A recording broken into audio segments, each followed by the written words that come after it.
Hello, friends, and welcome to the Exploring Washington State podcast. My name is Scott Cowan, and I'm the host of the show. Each episode, I have a conversation with an interesting guest who is living in or from Washington State. These are casual conversations with real and interesting people. I think you're going to like the show. So let's jump right in with today's guest. Well, welcome back to this episode of the Exploring Washington State podcast. My guest today is Tammy Bucks. Tammy, I did not know this, and I admitted this to you just a few minutes ago, that you are a TEDx speaker. But correct. What we had decided we were going to talk about before I knew this was kind of the Vancouver, Southeast Washington thing, which is kind of the area that you live in. But I want you to introduce yourself to the audience. But I really, before we even go to Vancouver and all that, I want to know about TEDx. So Tammy, welcome. There you go. Thank you for having me, Scott. I've worn many hats in my 55 years around the sun. So I used to work at a university in Perth, Western Australia, and that is not the TEDx connection. My husband worked in the Silicon Valley. He got very sick. I took a sabbatical, came to the Silicon Valley. I was living there. He was living here for visa reasons and whatever. And he got better. Okay. But in the meantime, I had realized I had to look after myself if I was be able to look after him. And so I did this compassion meditation course at Stanford University. And it taught me so much about how we need to have compassion for ourselves in order to have compassion for others. And so when I finally went back to the university, I thought maybe I need to tell people about it. So I enrolled in some public speaking courses, and they ended up being people who actually were teaching storytelling on stage. Okay. And it all started from there, that I did 2 courses, and those women actually had open mic nights once a month at a local bar. And I performed some stories on stage, or told stories on stage. And then that's how I became interested in maybe speaking on a TEDx stage. And it all sort of snowballed from there in a very good way. But I wasn't talking about research and, the latest findings about longevity or vulnerability or whatever it is. I just told my own life story. When my mum passed away when I was 9 years old, and how that profoundly affected my life for the next 40 years. And it wasn't until I turned 50 that I kind of had enough inner strength and compassion for myself to go back and revisit that time when I bottled it all up inside and never wanted to face it. So it's I'm going a bit deep. No. So here's, an interesting aside, at least to me, it's interesting aside. I was trying to pick up your accent, and I was thinking maybe Washougal, maybe, I'm kidding, but lovely accent. One question. So you took a course at Stanford, and then you said you went back to college. Do you mean back in Australia? I went to Australia, and I was working at a university. Right. Before you came over. But after you took the class at Stanford, did you go back to Australia, or was this, okay. Yes. Okay. I went to, so I had, because, I was waiting for the green card and everything, I could only come for a certain amount of time. Okay. Gotcha. Okay. And that's when it happened that I took sabbatical from work, got my husband better, went back to my job, and then the rest kind of came out the way it came out. We've heard of long distance relationships before, but that's kind of a long, Silicon Valley to Australia is a bit of a, how many hours difference was that? 16 hours. Yes, that makes communication a little interesting. Yeah, but it worked. Good. We made it work, and I've been here like 4 years now. So okay, so so that was that predates you to Washington State. So awesome. Why did you move to Washington? What was the inspiration and the reasoning? Okay, so it was sort of pandemic related. I think a lot of people would say that. So my husband was still, I got all my green card, and I came and I quit my job, and I came and lived. We lived in San Jose. Okay. And then the pandemic came and we were stuck inside a 3-room apartment. Like he was working off the kitchen table and I was actually doing a yoga instructor's course from the foot of the bed, which was maybe 4 feet wide and 10 feet long. And it actually set me up for teaching during the pandemic as well. Everyone was on Zoom, but we realized that we needed to kind of improve our living situation. And my husband went to Oregon State University, Okay. but when he graduated, he started working at Microsoft in Bellevue. So he was really familiar with the area. We had some friends who moved up, and we just thought, wow, it's kind of a beautiful place. This Southwest Washington. We were looking at Camas and different areas, and then we found the most beautiful, beautiful home in a price range that we could afford, and we made the move. So it wasn't too alien to my husband. And I don't know, I came here and I felt like this is home. Vancouver reminds me of Perth, where I'm from. I grew up in the 70s and it was pretty like, you knew your neighbors, you'd like just be very community focused. People were friendly. They had time for you. It was a slower pace of life. And I just felt like I fit in. Yeah, okay. It is slower, but it's, if you want that excitement, you can just half an hour's drive to Portland or 2 hours drive to Seattle. So it's not too bad. the running gag here is that Portland's dead to me, but no, I kid. No, I kid. It's okay. You already said he went to Oregon State, which I didn't. I guess we're gonna have to mark this, not safe for children language. Just kidding. just teasing. So you moved to the Vancouver area, which is such an area that's growing so rapidly in the area. It's just one of those. How do I want to say this? So Washington State, as you probably have figured out or are figuring out, it always rains, and everyone lives in Seattle. I mean, those are the two preconceptions that I think I think even us in Washington State believe those two things. But the misconception I think that people outside of the Pacific Northwest have is that everyone lives in Seattle and it's always raining. And when you start to dispel that fallacy, you start to realize that why Seattle is a very large city and lots of people do live there, and it does rain there, a bit. There are other areas of the state that are growing so quickly you wouldn't even realize. Vancouver being one of them, the Tri-Cities area, and even anywhere in Eastern Washington is growing quite rapidly, percentage-wise. Smaller numbers, easier to have bigger percentages. But Vancouver doesn't seem to get the notoriety. Mm-hmm. And I think it's because I think what happens is you jump over Vancouver and go to Portland. So you're in the shadow of Portland, which isn't fair. It's not fair to Vancouver. So if I were asking you to be my tour guide, walk me through a good day in the Vancouver area. Let's just say for this question, I'd like you kind of just to keep me in Vancouver. Let's not go out of that area yet. Why should I don't want to make it like that. What are the cool things in Vancouver that I probably wouldn't stumble on without an insider helping me out?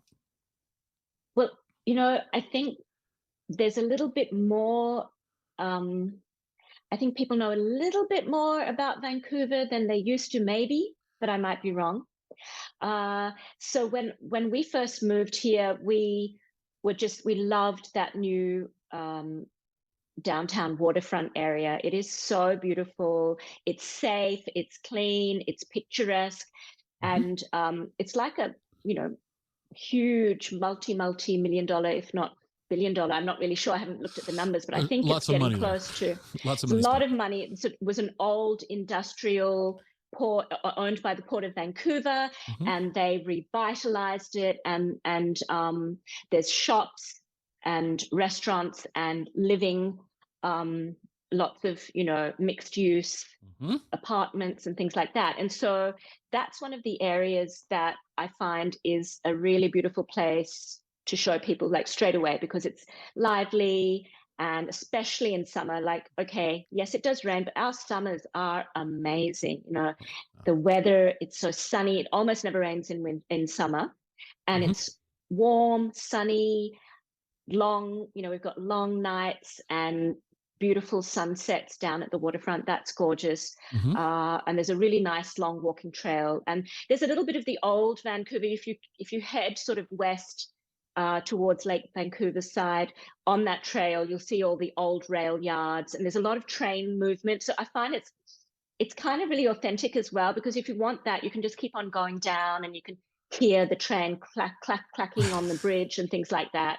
Okay. So the waterfront is lovely. And then just on the other side of I-5, on the eastern side of I-5, very close to downtown, is Fort Vancouver and Officers Row. And it's such a serene, quiet place. You would be thinking that you're worlds away from, that heavy traffic on the I-5 bridge that crosses over from Oregon to Portland.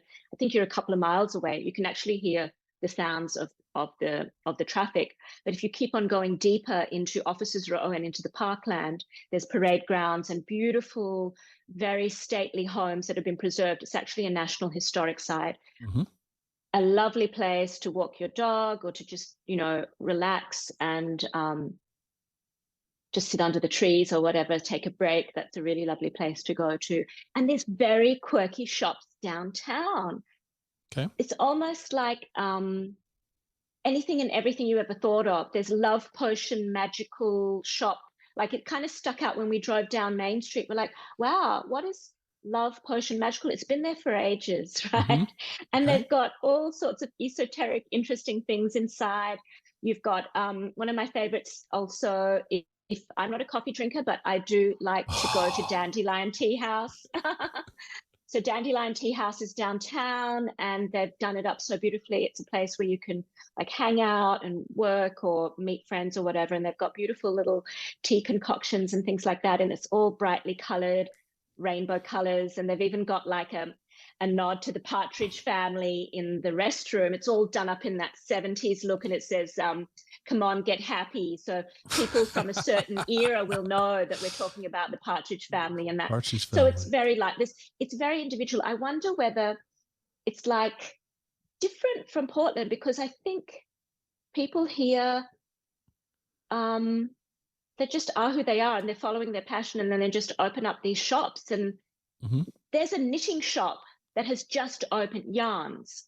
It's a yarn shop, and it's kind of down on Main Street, and that people sit and they knit and they crochet and they chat and they have community. There's a clay painting and making shop right down next to Little Conejo, which is one of the best taco places. So there's all of these really eclectic eateries and shops and individual businesses that are just like right up against each other.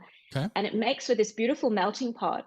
And I think a lot of them are women-owned businesses, which is fabulous. So it is. I'm kind of a downtown kind of girl. I don't live too far. I don't need to get on the freeway. I can just drive down Fruit Valley Road, which is obviously the old fruit orchards, etc., and just get to downtown in about 15, 17 minutes just from that back road, and then just be immersed in some of the beautiful old architecture or the quirky shops or the great food or, the coffee and the tea houses. Okay, so I've got to, normally I ask this question later on in the episode, but you already disclosed, much to my disappointment, that you're not a coffee fan. I love coffee, so I got to put you on the spot. In downtown Vancouver, where's a coffee shop that you've heard people talk about? I won't ask you where it's good. I won't ask you to, but where's the buzz? Definitely it's Relevant Coffee, and it's not spelt. It's got I think it's got the two E's out of it. So it's irrelevant, something like that. Right. It's just like got Q's out the door, and it's kind of really airy and light and spacious and lively inside, it's quite uplifting. So that's downtown. That's actually, we have uptown and downtown, even though it's not that big, but there's a little section called Uptown. So that's in Uptown, and it's just right next to downtown. It's not a big deal. But I actually do have meetings in a coffee shop very regularly called Thatcher's Coffee, and that's in Grand Boulevard. It's just a little past downtown, Mm-hmm. going east on Highway 14, and then not too far from the Columbia River. It's just a few blocks away from the Columbia River Renaissance Trail. And that place is, whenever I go there, I always see someone I know. I haven't even been here this long, and I'm Right. always bumping into people. And they've got a really good selection. I normally get the green matcha tea there. Okay. And they've got indoor, outdoor, and yeah, really yummy little treats to eat. Okay. And it's a nice vibe there. Because coffee is super important.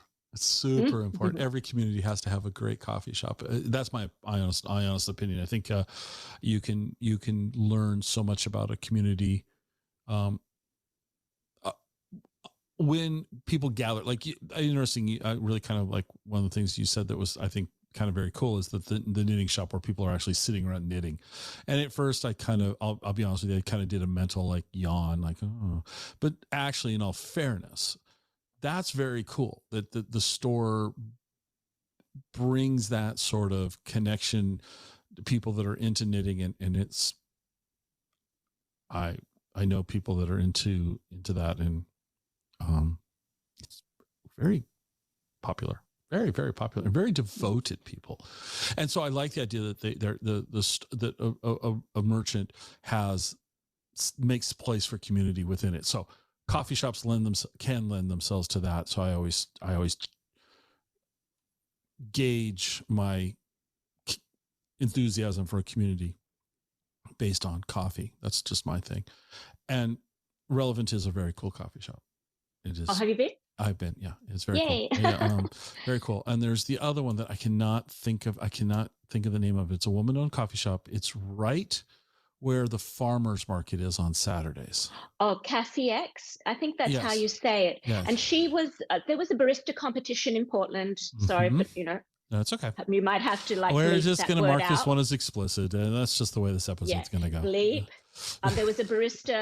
There was a barista competition at the Expo Center across the river, and she was our representative over there. Like, she's pretty badass. Like, she's got a reputation. I don't know her name, but she has two outlets now. One is next to the farmers market, opposite Exeter Short Park, and she's got another coffee house on the waterfront, on the new waterfront. Oh, that's wonderful to hear. She's got a nice corner section where she has some outdoor space, indoor space, and that's a really great hangout place as well. So have you been in the one by the park? Have you been in that location?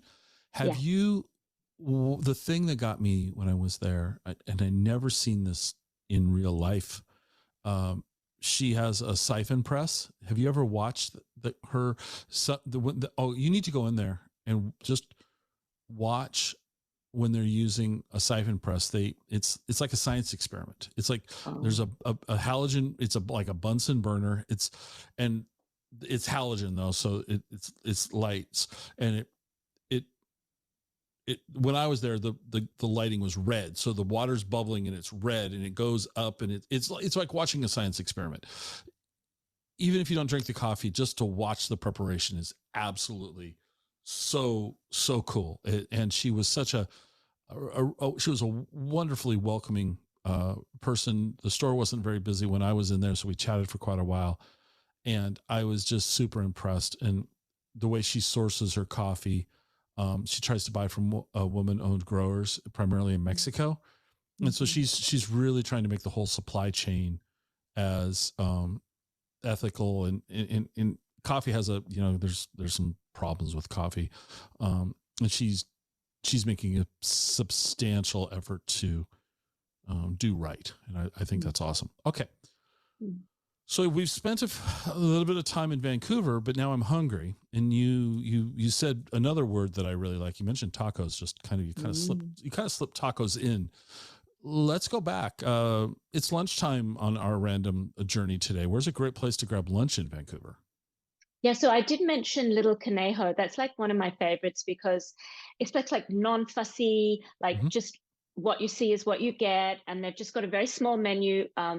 which I think a small menu speaks volumes about the quality of the food, because they're really good at doing a few things.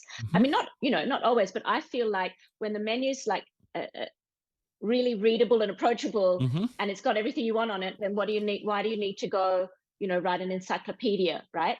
And so they have, my favorite is the fish taco, and they have a really nice prawn one as well. The beef, they're all good.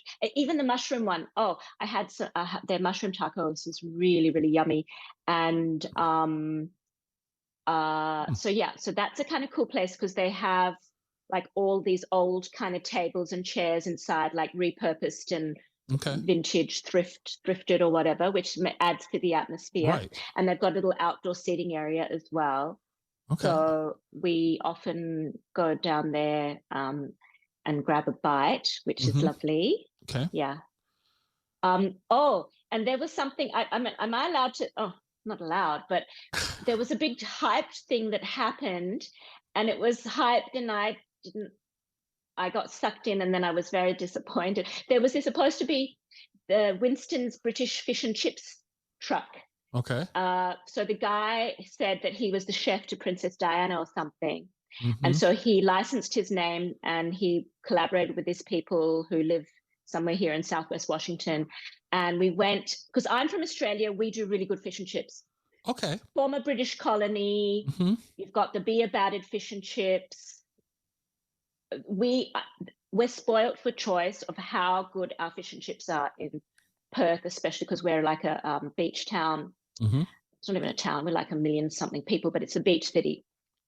So we have a lot of seafood. And so we went there with great anticipation. It was okay. Like there was this thing about it being traditional fish and chips with the mushy peas and the curry sauce and all of that.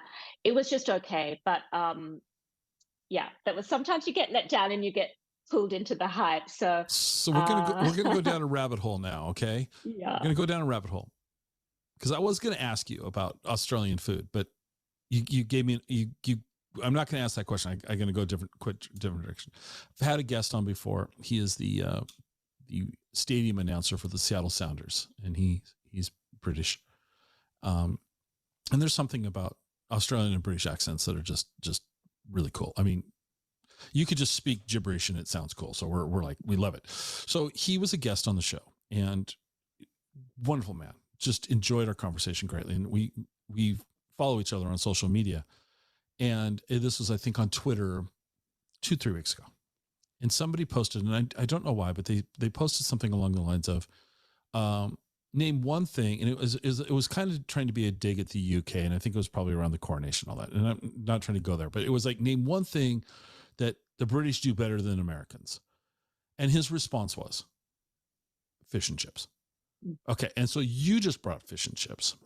Now that I've set the table, in your opinion, as from Australia, what are we doing wrong here in the United States? And I'm not being defensive. I'm asking, I want to know, what are we doing wrong with our fish and chips so that you feel that experience was meh, and James felt that we don't do fish and chips well here? Why do you think we're lacking? I think the batter is too thick. And so in Australia, what happens is, so in Perth, we have a fish called snapper. I don't know if you have snapper here, but yeah. And the snapper is not small. So in Australia, and I can't speak to the British one because I haven't been there for ages, but the snapper is a good size. So we do one fillet that is a good size fillet, and it gets dipped into the batter and it gets held up, and all of that batter comes off it. So there's this crispy, thin, light, subtle crisp on the top, because the fish has to shine through. Okay. It's not about the batter and but the batter, and often there'll be a beer batter. And even here I've had beer batter, but somehow there's not that lightness and that almost melt in the mouth. It's crisp and then it melts, right? And so to me, whenever I've had it here, it's just the batter is too thick, and then you lose the you want there to be more taste of fish in every bite than batter. And then that's where I feel like probably, and then I don't know what ingredients go into the batter over here, because it seems very stodgy, and it can almost be a little almost undercooked on the inside. It can get a little gluggy. You never want that. You just want that. I don't think it's the same as tempura. It's not the same ingredients, but it's almost that light. Even here in America, the tempura is not that great. There's something about the batter being thick, because maybe they want it to make it look bigger and not put the larger sized seafood inside. I can't add anything. I can't defend or condemn our fish and chips. I just know I don't disagree. It's not whether I disagree with you or not. I agree. I have had fish and chips where it's been all about the batter and mediocre at best fish. I was just curious because you also said curry, which I don't think of curry with fish and chips. I think what's happened in England is there's so much Indian and Pakistani influence, which my family's from Pakistan back in the day, like 100 years ago or whatever. Okay. And so that cuisine has infused, it's actually called the British, curry is like the British national dish almost, right? And so what they do, I had a really good fish and chips when I went to Edinburgh last year at the Gordon Ramsay restaurant. I can't remember the name of it, but anyway, so that was all nice and crisp. And then you get the mushy peas on the side. That's very traditional British. But then you get this curry sauce, which in Australia we don't do it, but it looks like in Britain they do now. And then it's something where you would use it as a dip, dip your chips in it, dip your fish in it, but I'm not sure. So I got to tell you, you're losing me with the mushy pea thing. Like, because I'm thinking like school cafeteria canned peas, and that's just bad memories from a long time ago.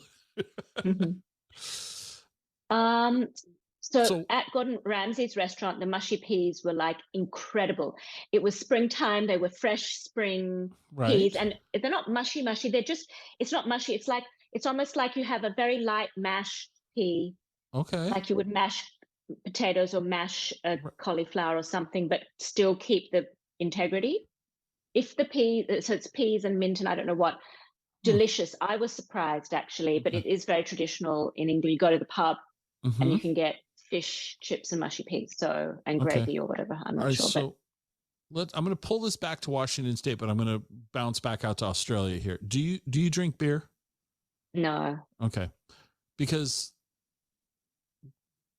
craft brewing in Washington State's huge, and one of the things, and I've never been to the UK or to Australia, but there's the whole, we drink our beer cold here. They drink their beer warm.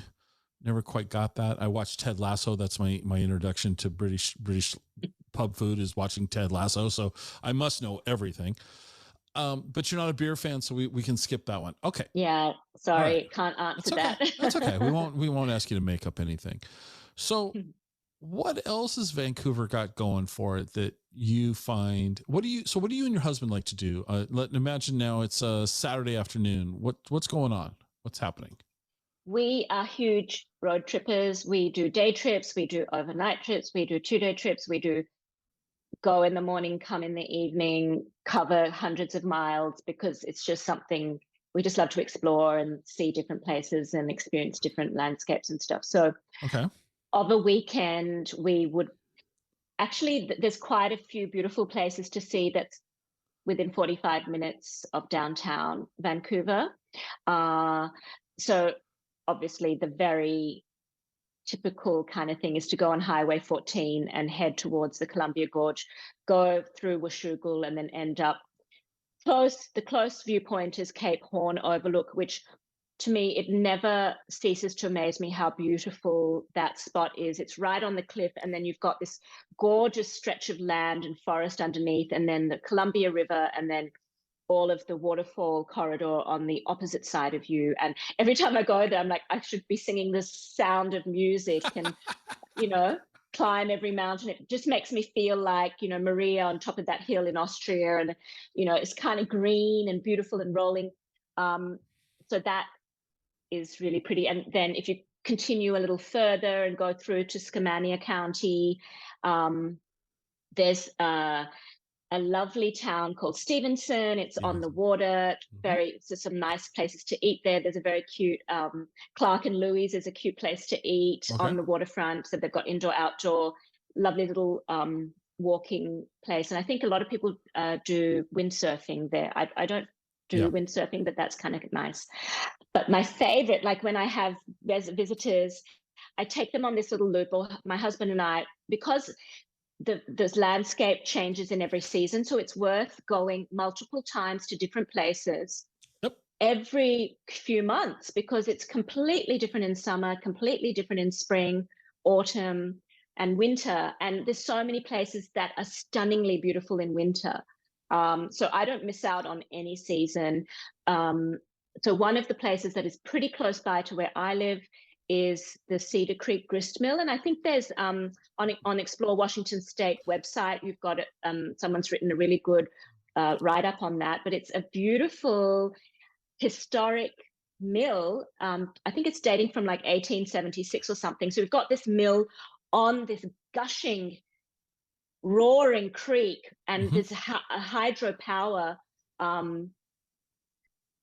like that powers the mill, and they actually have demonstration of milling grains. They have with the pandemic, things really kind of stopped. But I've heard that you can they sometimes have like cornbread and this and that and the other thing. You can go on a weekend and see how they mill the grains and all. And then in autumn they have a beautiful cider pressing with the apples and everything, and it is so historically preserved. Like it feels like you've gone back in time to Little House on the Prairie or something. And the entrance is this gorgeous old covered bridge, and then this roaring stream, and these incredibly gorgeous trees that are hanging over the stream, that any time of the year, autumn it's lovely, spring it's lovely, and there's a walking trail and picnic benches. You can just sit there and watch the world go by kind of thing. There's not a lot of parking, so you either have to get there early or go on a weekday or something like that. So that's one of the lovely places. And then not too far from there, probably about a 15-minute drive, there's a town called Yakult, and over there we have the Molten Falls and Lucia Falls. So these are actually more horizontal falls, but they're so pretty. They're like rapids, kind of, it's cascading rapids. So they're not really that vertical grandeur, but they're a lovely kind of, there's, I think, lava rocks, and it's actually almost black and gray, like how dark the rocks are there. And again, the parking is limited, but there's some overflow parking. And there's a lovely picturesque arched bridge, which everyone either, takes their picture over there because there's a beautiful reflection, very, very pretty. And I think there's quite a few miles of trails in the Molten Falls Regional Park. And then it connects through to Lucia Falls. And Lucia Falls is, you can see the salmon spawning, and they jump upstream. Right. So we were there one time and we saw the salmon jumping up, and it was such an arduous task for the poor salmon because there was this rushing current of water, and they were trying to not only go upstream but go vertically up and then upstream. It was a sight to behold. It was really, really gorgeous. And again, there's lots of trails around there, picnic areas. And so that's a nice little loop that you can do, that we do quite often. Okay. That's what I really enjoy. And one more little tip that I would say, if you go north on I-5, as if from Vancouver, you're sort of heading to Olympia or Tacoma or Seattle or whatever, about 40 minutes up I-5, 45 minutes, you take a left, go to Longview. There's nothing in Longview. That town is not very interesting. It's an industrial town, not much happening, but they have this gorgeous park that is almost Japanese inspired, and it's called Lake Sacajawea Park. And there's a lake, and then there are bridges over the lake, and the plantations are absolutely gorgeous. Actually, I would say more, it's like a cross between a Japanese garden and Monet's lily garden kind of thing. Oh, okay. But in a small scale, Sure. teeny, weeny, tiny scale. And it has to be certain times of the year. So in springtime, it's really beautiful, beautiful place to walk, and maybe just, have a picnic or whatever. So yeah, so that's the way. I can't remember the name of the highway, but there's a bridge that you go over, and then you get onto Highway 30, which takes you to Astoria, and then from Astoria you can go across the bridge to Cape Disappointment in Long Beach in Washington, which is just a little further out. I mean, that's how we kind of stumbled upon it, because that's the route we took to go to the coast. And absolutely beautiful hidden gem. And only maybe a lot of locals go there. I don't think a lot of people would visit from our end. Okay.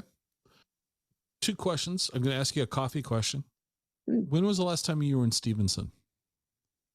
Oh, Stevenson. It was probably last summer, maybe, I'd say.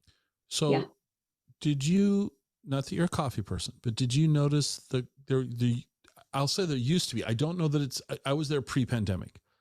I want to say it was Bigfoot Coffee Roasters, and it was in a converted gas station.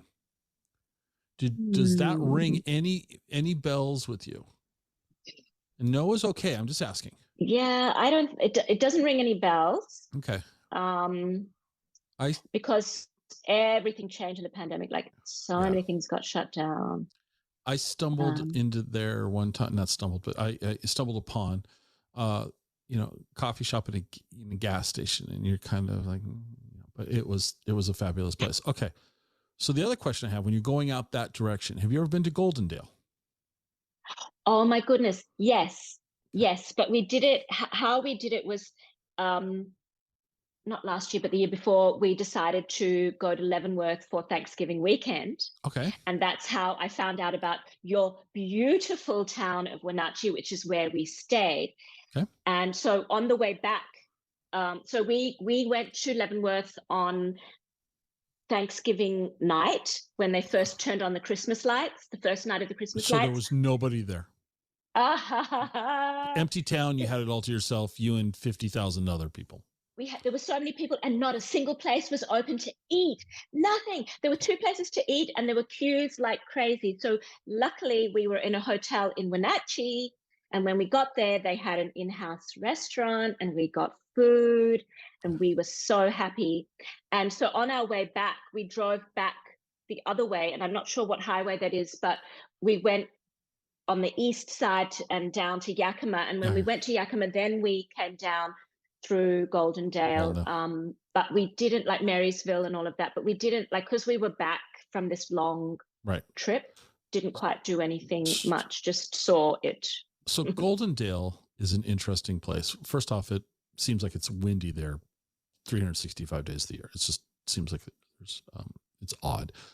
Had a guest on, they run a reindeer farm there in Goldendale, which is pretty interesting.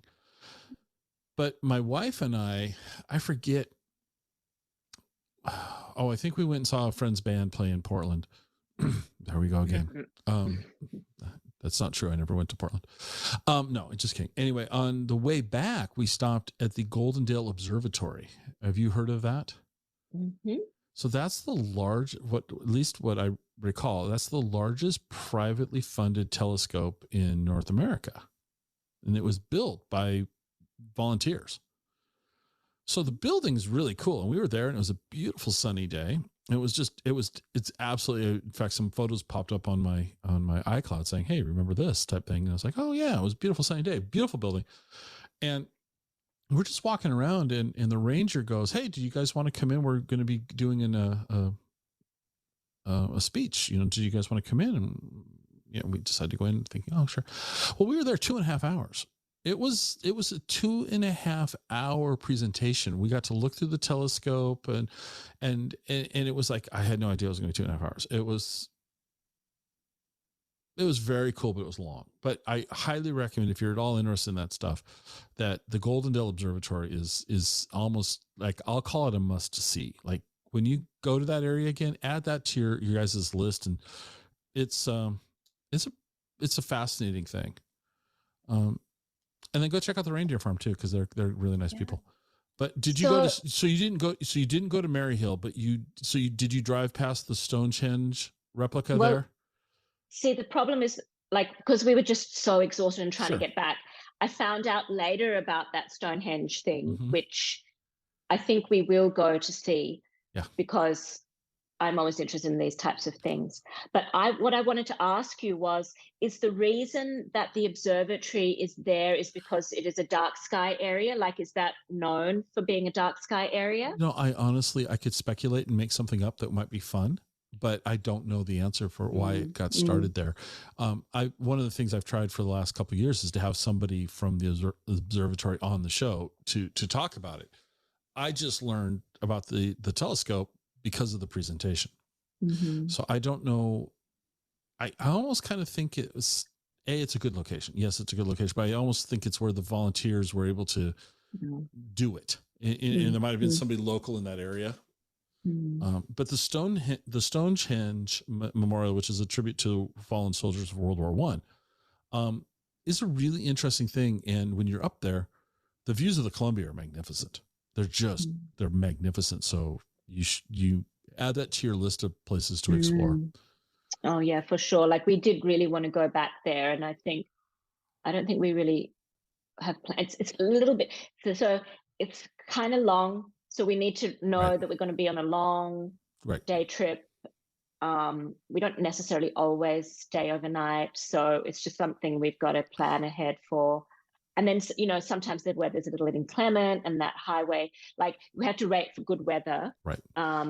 Sometimes I think I say to my husband, "Oh, let's do this," and then I think, "Oh, there may be snow there," so we have to wait for all of that. Like for Mount St. Helens, we were here for years before we went up to the Johnson Observatory because we always kind of missed out on that perfect time to go there because the snow would have that main road closed for such a long time, and then suddenly there's 10,000 people going there. So there's like, it's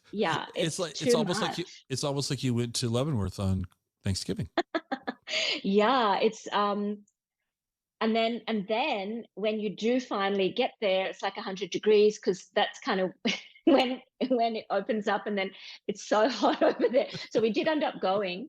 And it was like we couldn't stay as long as, or we didn't walk as much as we thought we would, or whatever. We did manage to see quite a bit, but we did get a little sunburn and a little heat stroked and whatever. And there's almost no services up there. So whatever we brought. And then, it's kind of like it's not like some beautiful cafe once you get up there or anything. Oh, no, it's quite remote. It's quite remote. But incredibly. Most incredibly wondrous piece of recent history. I remember, I think I was in 7th grade or something when it happened, and I'm like, do volcanoes really explode in the modern era? And do they do it in America? And do they kill so many people? Like I was just like this 12-year-old kid not knowing how that could possibly happen. And it's crazy. And we're on, the Cascade Range is full of active volcanoes. They're just kind of biding their time before, if the scientists are right, we're just one of these days, and that, in geology speak, that could be the next 1,000 years. It could be tomorrow. We really don't know. We like to live life on the edge over here, right? On that, we're on that earthquake volcano belt thing, right? And and I grew up in the shadow of Mount Rainier as a kid in the Tacoma area. Is right, boom, there it is in your vision all the time. And we've always pondered that. I guess it's like But when St. Helens erupted, I was senior in high school, and yeah, I was a senior in high school, and it was very weird. It was very weird, and it impacted in just ways you would never imagine. Like for years afterwards, you had to be very careful when you bought a used car because of all the ash that came out of the mountain. It was getting in and causing cars to rust out. And it wasn't, so you're always worried if the car was, was it, not involved in the volcano, but like, was it from Vancouver or from Longview or Olympia? Because it could have, it had ash everywhere. Anyway, I got to ask you some questions because I'm on your website and I'm looking, and you're a yoga instructor and you're doing all of these. You're a travel agent. Yeah. And okay, so I'm just going to read your bio for you, just and so pardon me for saying this, folks, but hi, I'm Tammy. I'm a certified yoga instructor, meditation guide, TEDx speaker, poet, storyteller, and well-being mentor. I love how ancient Eastern wisdom and practices such as yoga and I can't say that word. What is that word? Qigong. Thank you. Offer a deep dive inward, inspiring us to explore the subtleties of the mind, body, and spirit. How did you get going on that path? I've been practicing yoga for more than 20 years, and I studied transcendental meditation. Oh, okay. And it was like I lived and breathed my yoga classes. It was the highlight of my day when I used to work at university. It was kind of pretty intense numbers and KPIs and strategy and, a lot of facilitation work, which is quite exhausting. And so that was my reprieve. And I made friends with the yoga instructor. She was this beautiful girl. She was from Israel. And she had studied in an ashram in India. She lived close by to me. And so she was teaching at my local community center or whatever. And we became very friendly. And then she started teaching further away from where we lived. And she used to have to catch like one or two buses. And I said to her, look, I live close to you and I'm coming to so I used to take the yoga teacher to class. So that meant I had to go. Like I was like, committed. That's the workout buddy thing. Yeah, you're not going to disappoint somebody. That's awesome. Okay. Well, would disappoint everybody because she was the teacher, right? Yeah. So literally, I would be so devoted. It would be after work. I would pick her up. We would go there. So that became like a beautiful kind of relaxation after work and a little bit of skill and going inwards and that kind of thing. Okay. And then when I came here to the United States, I told my husband, I don't want to do one of those corporate jobs as soon as I get here. I want to take a break and then see what calls to me. And so I don't know how I thought of it. It just came to my mind that maybe I should take a teacher training course for yoga. I thought, well, maybe it'll help me develop my own skills and maybe I'll teach. And then the pandemic came and we learned 100, so it's 200 hours to begin with. So 100 hours we did in person. And like almost on the second last day of our first lot of 100 hours, the pandemic, everything was shut down and the yoga studios were shut down. And we were on Zoom then for the next 100 hours. And my friends, everyone was shut in, right? And so my friends said, oh, okay, when you graduate, you have to teach us on Zoom. And so I started teaching them on Zoom, and then otherwise I don't think I would have had the courage to maybe teach online, really. It's something not everyone did. You would teach in person. It's a different thing. And so that kind of broke the ice for me. And then I started teaching meditation online. And then we moved here. And when we moved here, it was still pandemic, but the summer came around. And I got the idea to teach my neighbors in the neighborhood park in summer. So then I finally had my first in-person class, which was a group. So it just, it was something that was a personal passion. And then, it really helped me when my husband wasn't well, because yoga, meditation, all of these things help you to have that resilience in across the board in your life, and you create this reservoir for the times when they get challenging and tough. If you try and start yoga on a time when everything is like, going down the sinkhole, it may not give you as much of a boost as if you'd been consistently practicing and learning those breathing techniques and learning that mindful presence, just coming in, to that moment awareness, dampening down the nervous system, things start to slow down. And there's this idea that you learn how to self-regulate. And when I'm self-regulating and I'm talking to you, Scott, if I'm doing a good job, I may start to co-regulate with you, and you may feel your nervous system start to calm down.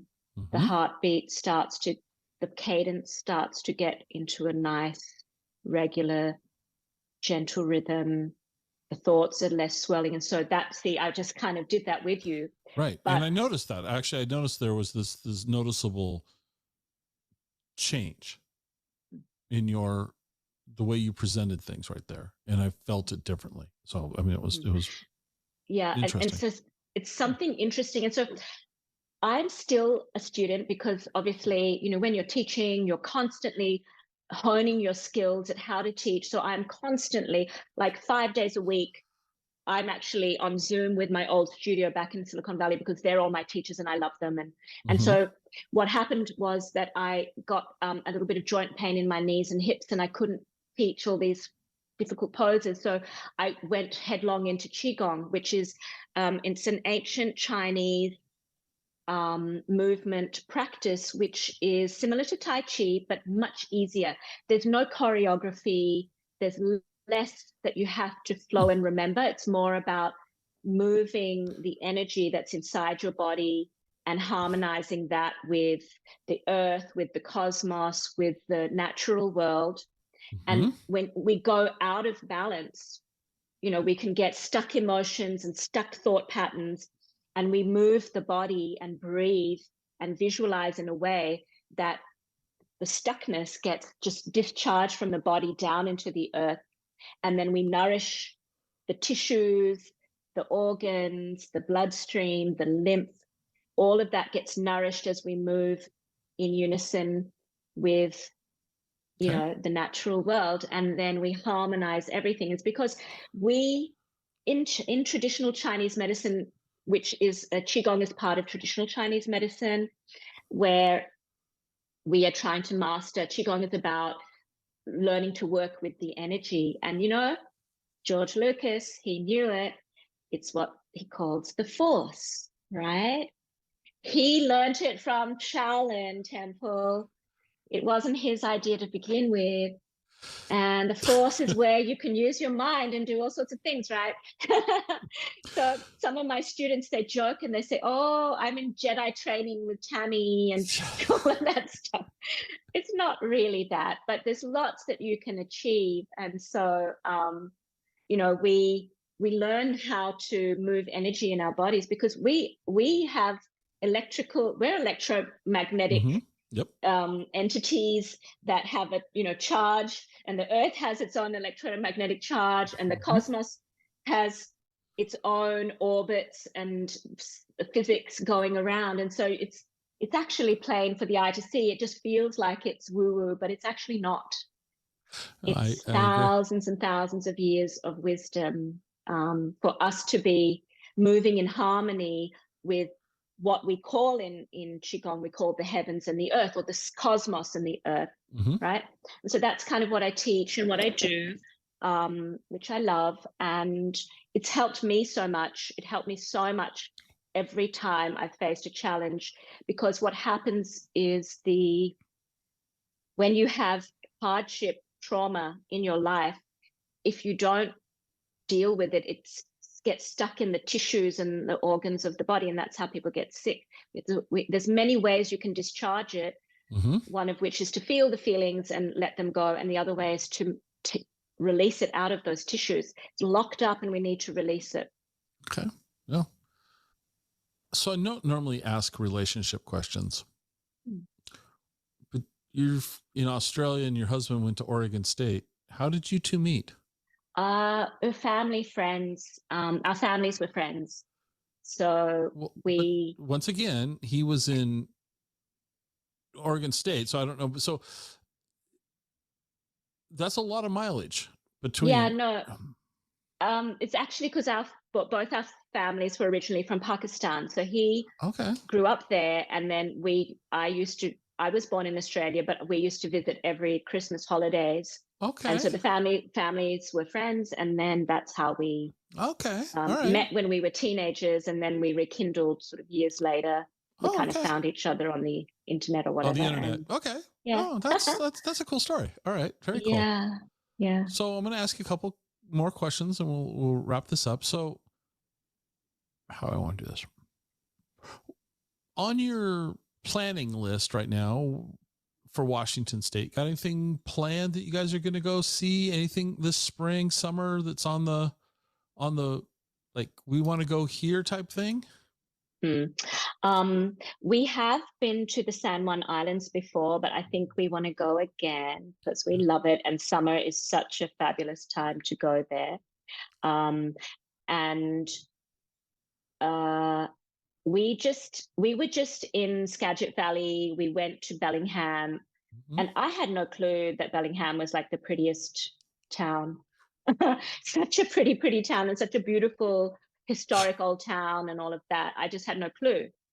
And so we, on the way back, we came on 101. So we went down Deception Pass, Whidbey Island, took the ferry from Coopville to Port Angeles, and then came down 101, bypassed the Seattle traffic because it was like a weekday afternoon, I think it was, whatever, and then hit Olympia.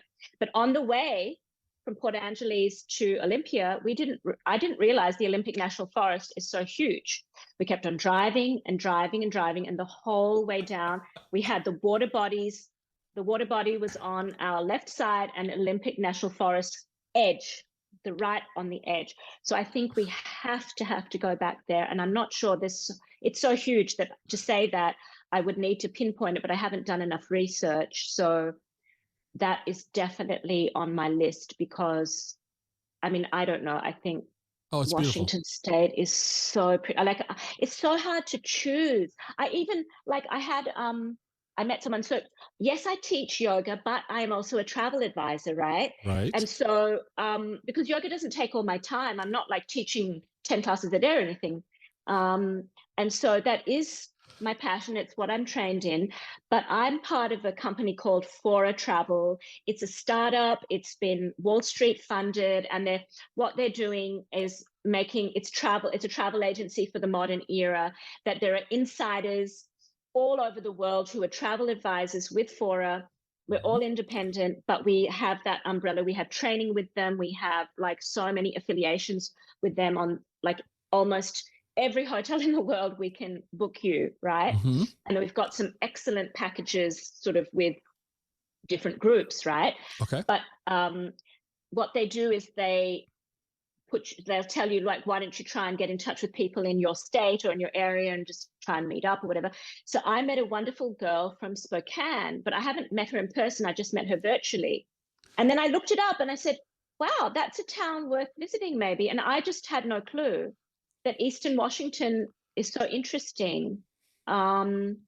And their downtown, I mean, I love to go to like downtowns and see what's happening and what are the historical restorations and things like that.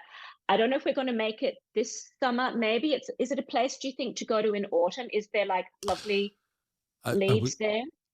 Okay. I'm going to have to, before I answer, I have to add some disclaimers here. Okay. Number one, contrary to what people say, I do like Spokane. I made a reference one time that when I was a kid, and look at me, I'm old, so a long time ago, I didn't like Spokane.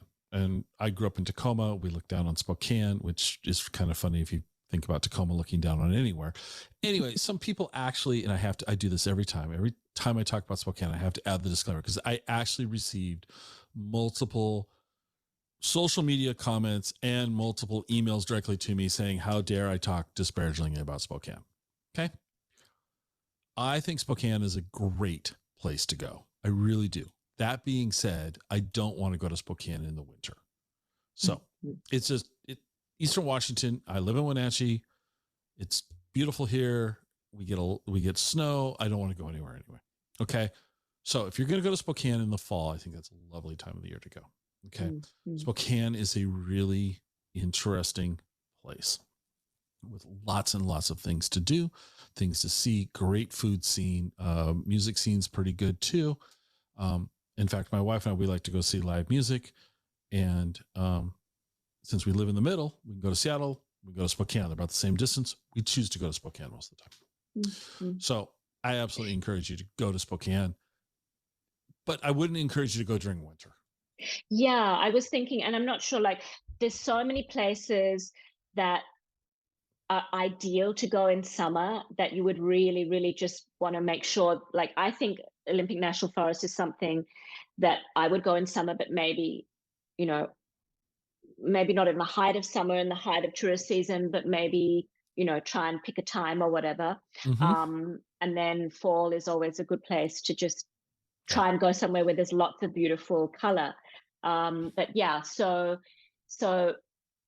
interesting whether we island hop in the San Juans. I'm not sure, because we've been to Friday Harbor, but I haven't been to Orcas, and I haven't been to whichever other ones there are. Right. And then I don't know. I mean, I would like to go to Bellingham again, because we were just there overnight, and it just seemed like there was a really good food scene. I thought there's so many places I want to try and eat there, and the summertime vibe was kind of happening, because it was one of those 80-degree days like last week or whatever it was. Right. And there was all these kids going down to the pier and jumping off the pier. Like, okay, in Australia when I was young, and I used to see people in these American movies, and they'd be jumping into lakes and jumping onto. We don't have a lot of lakes where I'm from. We have a beach, a beautiful Indian Ocean beach, and we have a river. The river's a little salty and a little sea, like jellyfish and whatever. People do like swim in the river, but it's not like huge. But I've always kind of wanted to see like how it feels to jump off the pier and go into the water. So maybe I'm going to go. I like saw those kids and I got so inspired, but I wasn't prepared. I didn't have my bathing suit with me. Otherwise, I probably would have been jumping with them. No, Bellingham's great. You should definitely go back to Bellingham. You should absolutely go check out Spokane. When you're over there, since you're going to be, from Vancouver to Spokane, it's a bit of a commitment, right? It's a drive. Go to the Palouse Falls, which is the state's official waterfall. Beautiful. Now, that being said, the last time I was there, the road off the highway to the scenic area is, if you have any fillings, they will fall out of your head because your car will bounce so much. It is just, it's like driving on a washboard. It was just like, but the payoff is wonderful. The Palouse Falls is absolutely stunning. And so that should be maybe a detour on the way to or from Spokane. Okay. That would be my recommendations for you there. San Juan, you can't go wrong. I mean, let's just be honest. You can't. I mean, that's the beautiful thing about Washington State. There's really no wrong answers to like where to go. Okay. All right. So, a couple last things as we wrap this up. Number one, what didn't I ask you that I should have? Good question. I don't know. Oh, yeah. How did I become a travel advisor? Okay. How did you become a travel advisor? Glad I asked. Yeah. So I'm a bit of a social media junkie. I self-admitted. I hope I don't use it in a bad way, but I like get a lot of information. I'm so connected in Vancouver to the wellness community, to whatever, because of social media. I always see what's happening, what's going around. And so there was an ad on Instagram about, are you the go-to person in your friends and family group for travel tips and suggestions and whatever? If so, would you like to join this organization? We want people on the ground who know their area, who know inside information about where they traveled or where they live or whatever. And then you can join our organization and we'll train you and give you whatever like resources you need. And then you can, have access to all of these fabulous deals and discounts and perks and things for your prospective clients. And so then I think they were just starting and they've now won like so many different awards, like Fast Company, this and that. They're like a startup to watch. And I think I was one of the first 80 people, like really in the early days. I like met the co-founders and they said, yep, sure, we have to like vet you or whatever, but yeah, we want you in. Now there is like a 30,000 person wait list to become an advisor. In those days, it was just like beta or whatever. And so we were invited in or what have you. Now, I think when you become an advisor, you have to pay a quarterly fee, but there are thousands and thousands and thousands of us now. And everybody has so many really good tips and experiences that for their own travels and for their clients' travels. And we have this community forum where we share all of this information. If I need to know anything about anywhere, I put it in the forum and someone will answer me to the umpteenth level of detail about where to eat and what kind of car service can give you the baby seat and what won't, and what, just tiny little details like that. And really, where do locals eat, what do they do, where do they shop, where do they stay, things like that. And so that kind of was fun because it's a little different. It's not your Amex, it's not your big box kind of company. It's like there's a very interesting niche, well-traveled, well-informed locals who can give you the inside information and make the trip like amazing. So we'll segue from that to where can people find out more about you online? Okay, so for my travel, I'm at Fora Travel. So if you go to foratravel.com and then you just put a backsplash and you write Tammy Bucks, TAMMYBUX, my profile will come up. So I've actually written, dare I say, I've written some guides on the Columbia River Gorge. So I look at both Oregon and Washington side, and I just wrote a guide to you Astoria. Tell everyone not to go to the Oregon side. Do you just okay, good. And just stuff that I've done, and then so that's my travel side of things. Okay. And you can find out so the best thing is we give the same rates as on the website, but we'll add in perks or whatever, no extra cost to you because we've got these arrangements and just very bespoke VIP treatment, what have you, in certain hotels around the world. And then for my Qigong and yoga and meditation, it's radiancewellbeing.biz. That's my website. And you can find out, I'm holding events like in a few weeks' time, I've collaborated with a beautiful local flower farm, and we're going to be creating botanical infused bouquets. And then we'll go out into the garden and practice Qigong with our feet into the grass and under the sky. And it's going to be a beautiful self-care day. Okay. So that's cool. That's very cool. Yeah. And I'm going to have an online presence soon of online teaching, but I haven't started that yet. Well, we'll put links to those in the show notes so people can just click on them too. All right. So normally the most important question of the show is coffee, but we've already passed that. So the second most important question, which is the one we always end with. You ready? Sure. This is important. Cake or pie, and why? I think I will. Then it depends if I'm in Australia or America. I'll tell you what.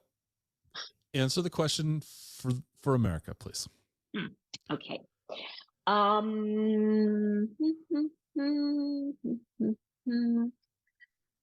I think I will say pie.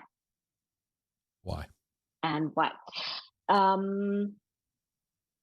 It's American is apple pie. Like, to be an American, to have pie, it's just like so iconic.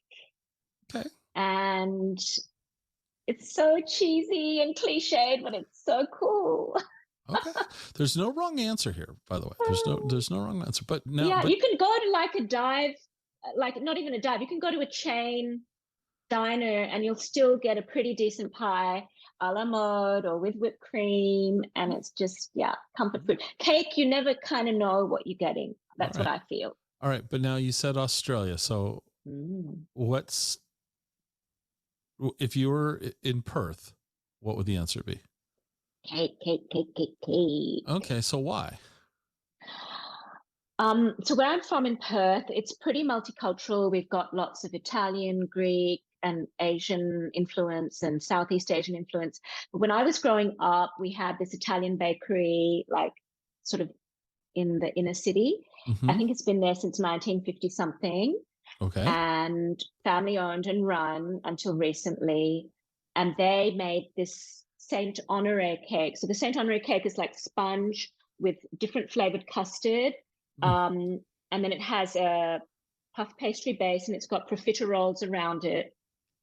And so it's got coffee cream and strawberry custard and just different layers. And it is the most delicious cake. And we always had it at our family birthday parties. So I had it when I was 1 year old. And it's always been there. And it is just delicious beyond words. And there's something about Italian pastries and cakes. They're light, they're not too sweet. They make a really lovely sponge and flavored custards and things like that. And it's even more delicious the next day for breakfast. Wow, I mean, we should always start with dessert. I just lost my earphone.